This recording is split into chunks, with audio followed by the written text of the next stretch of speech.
In this video, we will be stepping into the student's point of view on test day and guide them through the steps to successfully complete an assessment.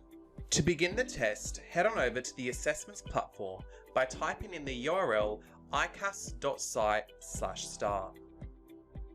Once on the assessment platform, you will be able to see a student login for both ICAS and Reach, but you will need to make sure you click on the correct assessment that you are sitting.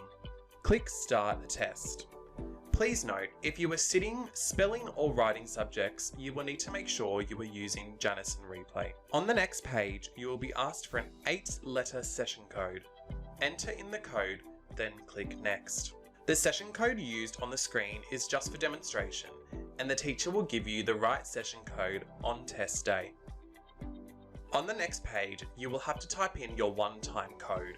Your teacher will give this code to you and is unique only to you. Once submitted, click Next, and you will be asked, are you ready to start your test? Click Yes and wait for your teacher or test supervisor to begin the test session.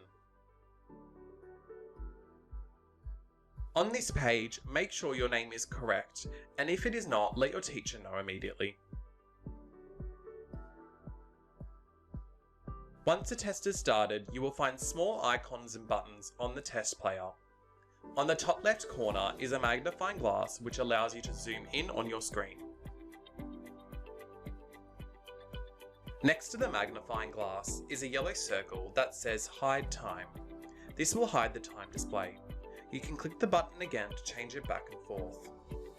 In the top right corner, you will also find a microphone tester and a speaker tester. If you are struggling with a question or would like to come back to one, you can simply flag the question by pressing the flag button. To view all the questions in the test, click on the rectangular button next to the word Questions. Here you are able to see which questions you have not yet read, flagged, or left unanswered. After you have viewed the last question, click Next, and it will bring up the view of all the questions for the test. Click on the question number to return to that question if you have either flagged or left it unanswered. Make sure you have answered all the questions, including the flagged questions, then press Finish. Once you've pressed Finished, click Yes, and your test will be submitted. Click Log Out and then click Yes to log out of the test. Congratulations, you have successfully completed a Reach or ICAS assessment. For more information or guides on ICAS or Reach, head to the support page found on the ICAS Assessments website.